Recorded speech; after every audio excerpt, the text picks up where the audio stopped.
Thank you very much, Martin Ayisi, CEO of the Minerals Commission. Thanks for joining us. Thank you. Morning. Good morning. Morning. Right. You just heard Akuba say part of the problem is that it takes forever to process a license. And, those who want to do the things right can't wait on you forever.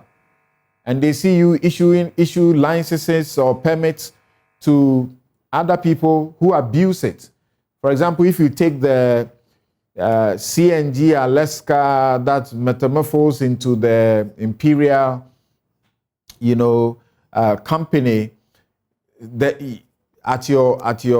from your offices, even at the ministerial level, there were so many letters that were issued indicting them for doing the wrong thing, and yet, they commanded such vast lands, and they were doing the wrong thing and getting money.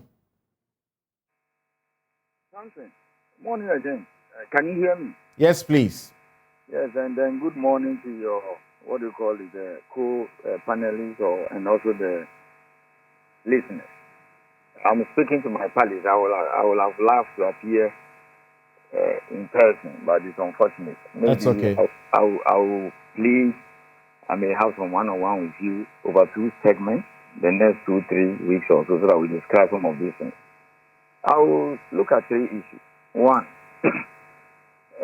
the Frimpong Boate aspect or the report that concerns Mineral Commission, or generally the issue of illegal mining. Then I'll respond to some of the things the journalists and then I think Madam Akuba said. But let me go it the other way around before I come to the report that appears on us. I'm a bit disappointed and worried because I realize that Akuban and the other journalists spoke either have not done their research properly or they do not have information. 1, he said, and it's not a banter, I'm trying to explain things. So it means that she needs to get more information. So it's good I'm talking. And then I'm joining this program. For instance, he says that the views of the small scale miners are not sought, and I'm saying that is not true. The small scale association is the most organized group in this country, even more than organized labor. They are all over the district, they are all over the regions, and they have regular meetings with the commission and other regulatory bodies. So I'm quite disappointed in her statement. It means that she should find out, and then I'll request you to call the association leaders, maybe Yama and Google occasionally to call him, and whether it's not a case that we engage them. That's 1. 2, she talk about the licensing process, and I realized that is where perhaps she's not done her research well. When the minister took office, sometime in the first week of March 2021, the first thing he said was that, look, let us improve the licensing regime because, yes, rightly so, one of the several factors that causes illegal mining is a delay in the licensing process. At the time Professor Frimpong Boate filed his report, 19th March 2021, that's about 2 years ago, applications were paper-based.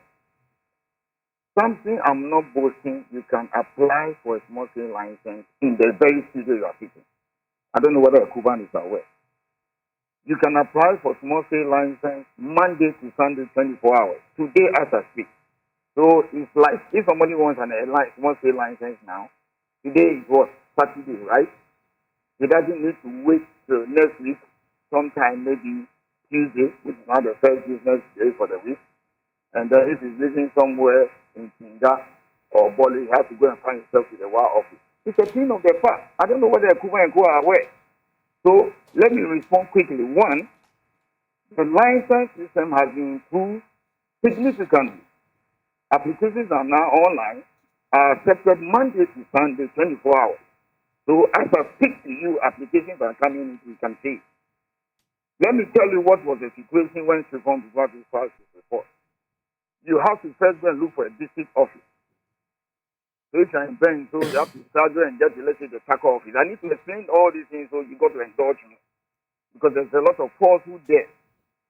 And then get to the office, look for the officer, and then do hard paper application. Then you have to now take another 4 or 5 days to do EMS. So even running the process to acquire the documentation takes about a week or two. Today is a day. And they work over the weekend. So online application, Monday to Sunday, 24 hours. Nobody does that in Africa. Nobody has been able to do that. I've worked in about 6-7 countries in Africa. I didn't see that. So significant improvement, and a lot of resources were spent on this. So this is one. So the licensing system has improved. I don't know whether people knew about this, that today applications are online, and then even weekends people can apply for licenses. So that is one. And the small scale miners can call it. They are the first to admit that the Minerals Commission they know a year or two ago is on the same Minerals Commission today that things have improved in terms of shortening the delay. That's one. Two. She said something that people are not consulted. Let me tell you some of the things government is doing. I heard the earlier guy who spoke, the journalist. He said, "Oh, posture of government," and I was a bit disappointed. Let me start right from the north, where you come from. Here am I, and then you need to understand the nature of the ore body. Here am I, people of Bongo. There's a town called Bongo Point. That place is very rich in gold. Then you have over 100 small-scale miners, and they are listening to me. So they could challenge what I'm saying. There are about 100 small-scale miners working on the ground, illegal, in somebody's license. So the chief walked to my office somewhere last 2 years or last year and said, "Look, we want to do this thing lawfully." We checked, we said, "Oh, it's for somebody." And then we entered into negotiations, and then we managed to carve out the 25-acre small area for them, which is the upper limit. It's underground. Many of the small-scale miners, face underground in the north because of the nature of the ore body. Something today, as I speak, the people of Bongo Soin have been given 2 gold catchers. One gold catcher is almost about $150,000. So the 2 they have is about 300,000. It's been handed over by government to them. That was the first one the government launched this year in January. It's been given to them to work and pay, like this taxi driver thing. That's a lot of money. Why are we doing this? One, to take care of these Chinese and foreigners who come and give them this equipment and money. 2, we are a signatory to the Minamata Convention, which is do away with mercury. 1. Then the other one, 3. Mercury hardly gives you more than 40%. The gold catcher, you recover more than what we call it, 90%. So Bongo Soin now, they have license, they have EPA, they have the operating permit for Chief Inspector of Mines. You have 100 people working there. They set up all their structures. I wish I could come and show videos and pictures. I'll do that next week. So, you see, within a space of less than 1 year, government has succeeded in moving over 100 people who were doing it illegally to the realm of illegally. So, to the realm of legality, they have all the licenses and they are working. So, that's perfect. Another example. That's what I'm saying. If you don't tell our story, these are some of the things that they didn't come to find away from us. But I have been propagating this, and I'm sure people have been hearing me on Metro, Asempa, and Co. It's only that I've not had time to come to your studio. Reason, anytime I have to come on Saturday, I have to be in the village because I'm also the chief of my village, right where I come from. Why is, as I speak to you, the assembly has taken delivery of 2 gold catchers. Again, this is about $300,000. It is at the assembly now. They are preparing their structure. In about 2 or 3 months, you have all those structures, and I'll come and demonstrate this. A typical proper structure like how a mining place is supposed to look like. They have thousands of people waiting. They were illegal miners. The military and then the assemblies, they have stopped all their operations. They are formalizing them. So that is another success story we are talking about. Then let me use the next one. Can I ask you a question? Can I ask you a question from the report? No, let me just finish the examples and then let's discuss this in proper because yes, we are working with time, so we may not have time for you to do. That is what is creating the problem. That is what is creating the problem because I think you should relax. No, something I know is your Sir, I think you should relax. Just relax. You've been speaking for a while and I've been just quiet because I need to allow you room to speak. But unfortunately, we are working with time here. We have several other guests. So I need to ask you a specific question in respect of the report.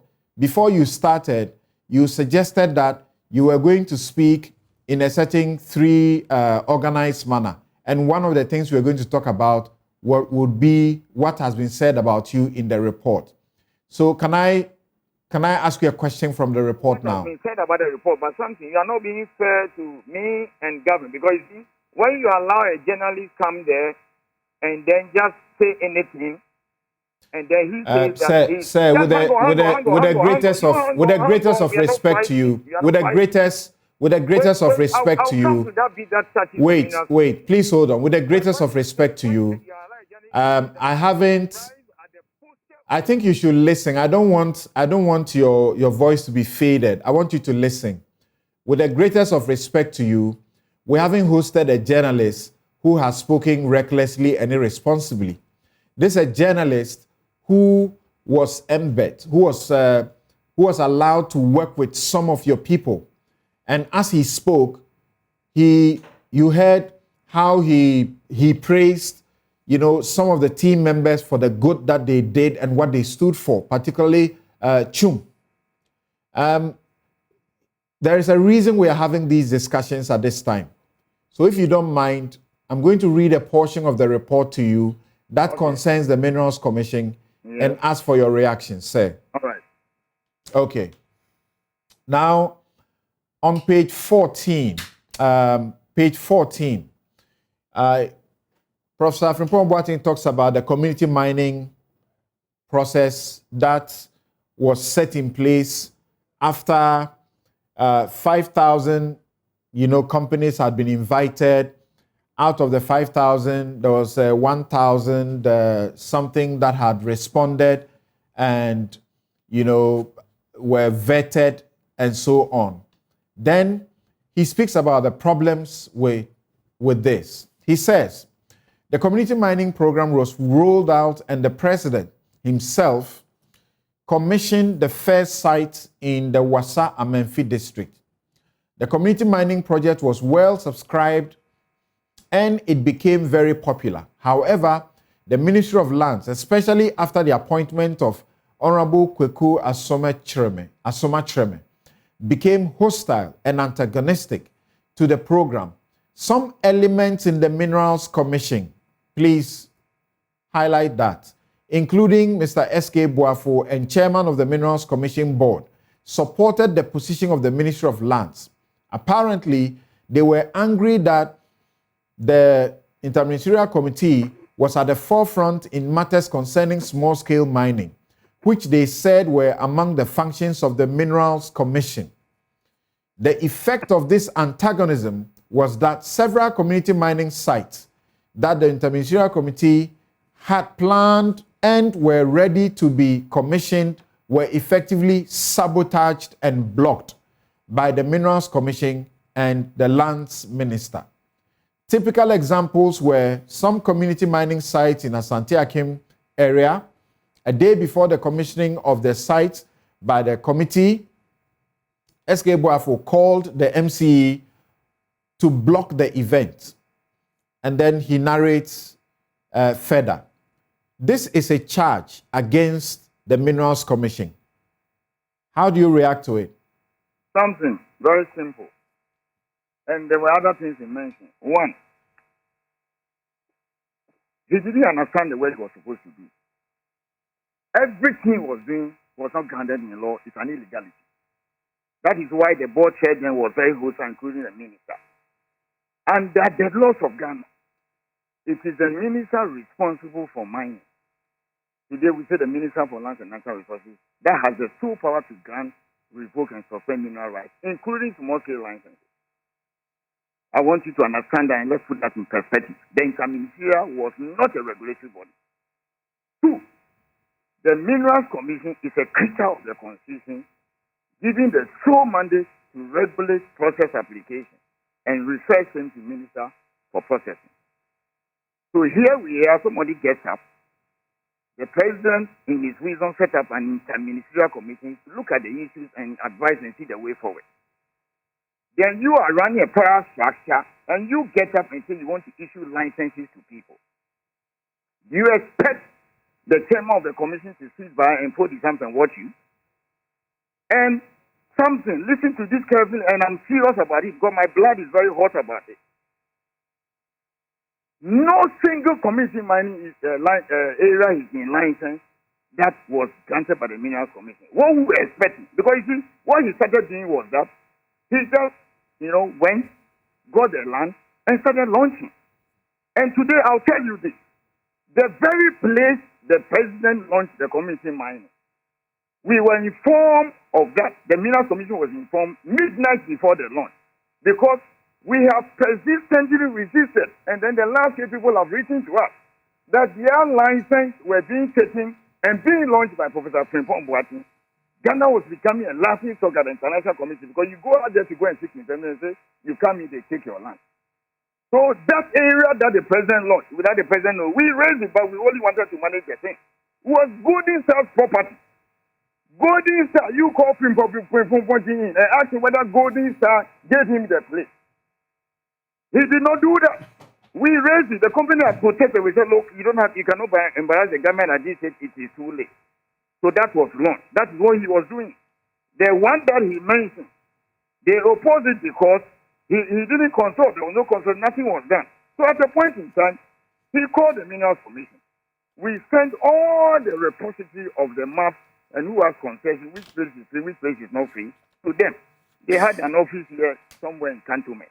And they brought their maps. They wanted to go and launch all those places. We told them that these are licenses for other people. He did not listen. He went around and was launching community mining. So I am saying it boldly, and I'm challenging him. One of the reasons for the illegality today was because of the way he went around it. At a point in time, you can call Asumachen from US. At a point in time, he even wanted to be given the power to what? Grant licenses. So you are not a regulator. The interministerial, what do you call it, ISCM is not a regulatory body. How do you get up and start commissioning projects and giving licenses to people? How do you do that? All that right. is why just listen. That is why he faced a lot of hostility from the Minerals Commission, the board chairman, and then the minister, because he was practically behaving like the minister himself and Minerals Commission. And no institution would sit down for anybody to take his regulatory power. So it is the way he was proceeding. That is it. And today, the Minerals Commission has to deal with some of the fallout of so many of the years he launched that really belong to a lot of last-year people, and then they say community mining. So the question that comes out naturally is, first of all, you indict. He was exercising powers that he didn't have. Yeah. First of all, he faced a lot of hostility. First of all, you indict him of not understanding what he was doing. Yes, but he was not an individual, an island acting on his own. But my minister was on the committee. My minister was on the committee. Asumachen was on the committee. Yes, calling from India. Yes, if I could complete my questioning. He was working with 10 ministries put together, and your commission and others under the Lands Ministry were also supposed to work with him. So how do you feel about you indicting him of not understanding when you are all part of this committee? And then don't you agree that it is part of your failure is what led to this? Because if you were effective, all of this would not have happened. You had issued letters. You had issued several letters. For example, you had issued several letters in which you tell a company like CNG Alaska that they were doing wrong things and they shouldn't continue. They were still going on. You didn't stop them. Then it took the cabinet minister to issue a letter, and I read portions of that to conclude what I'm bringing to you. This says, notice of termination of activities to CNG Alaska Mining Company. Cabinet at its 19th meeting held on Thursday, the 26th of October, 2017, discussed the mining activities of CNG Alaska Mining Company. Cabinet noted that the annual mining permit for CNG Alaska Mining Company had not been renewed, and that the company was allowed to remain at the mining site only for the purpose of covering the mining pits, that's reclamation, created by its operations. In view of reports of ongoing mining activity, Cabinet directed the Minister for Lands and Natural Resources to request the company in writing to cease all activity and vacate the concession with immediate effect. Yet, they were there, working. What do you say? Something, two things. Because you have asked several questions, so I need to break the answers into part. You were saying that, 10 ministries and institutions were part of it. But the mining report said the minister was hostile. You understand? I want you to understand that clearly. You are saying that, 2, 3, 4, 10 or so institutions and ministries were all part of the committee. But he has stated categorically that he says a lot of hostility for the minister for mining. Why? Because he was assuming powers that he didn't have. He wanted to be the minister to be granting powers. That is why he faced a lot of hostility. So that argument that so many ministries, so many institutions were part of it, so they should take blame, I don't think it can hold water. Because the minister opposed him. These are his own words. You understand? So that's the first thing I want everybody to obey. I understand. That's how he was against him because he was doing the wrong thing. Now, too, in the case of CG and Alaska, maybe I have to find time and come and discuss in the studio. That issue came up. I was then the deputy or so. Or I think I was on the board first before I became a deputy. Investigations were done. We found out that it was not the people who were involved in illegal mining. It is rather some people who had overrun the place. And they were doing that. And then, again, this is lack of understanding of the law. When a mining company's license is cancelled, you don't ask him to move from the place. You stop the operation, and then they stay there and then do reclamation and clear the place. They don't just leave, because when they leave all kinds of environmental and health and safety issues there. What I will accept somehow, which is stated in the report, and I'm even surprised he didn't mention that because he focused on the board chair and then Asuma chairman. He had mentioned that the Minerals Commission was not well resourced to be able to do its work effectively and efficiently. If he says that, yes, to some extent I agree, and I'll tell you, and then the question is, is the case? No. For instance, as we speak, mining takes place and exploration takes place in all the 15 regions in Ghana. Government is building a lot of offices. 2 are going to be ready next month. 5 are lined up for construction this year. We were given 20 pickups last year by government. 18 has just been promised, which we are going through the process. So within the space of 1 year, we're going to get about 40 pickups. So now, I don't struggle with pickups. We've recruited close to about 40 mining engineers as inspectors. So something I can confidently boast today, that the mineral, and I'm saying this on air, 31 million Ghanaians are hearing me. Minerals Commission today is one of the most well-resourced public institutions in Ghana. I don't need inspectors, I have enough. We have so many vehicles. We are going to get 18 this year. That is part. Now, if you talk about efficiency and effectiveness, then he was basically attacking the licensing regime. Rightly, as you pointed out, very slow. So people, 1 year, 2 years frustration, they go and do Galamsey. Now, I said a short while ago in my opening remarks, licenses can be done any time of the day, 24 hours, Monday to Sunday. And then 2, government has brought in 100 mercury-free processing machines, which they have distributed. We have just received instructions to bring more 100. We've gotten approval. So by the course of this year, we'll distribute 200 mercury-free machines. One to stop the use of mercury, and then just listen. Let me wrap up. So in terms of resource-wise, it is no longer the case. You had the job. I also don't subscribe to the argument. You had the job. You had the job. Empowered with drones and all other things to ensure that excavators didn't leave to mining sites or the forest areas without being tracked. You had that job, and yet there were thousands of excavators on the field. Don't you believe that you are one of the reasons why the president and the government is facing this embarrassment and at our hands now? Something, you're not being fair to me. In 5 minutes, you make a statement, you ask 6 questions. So you wait.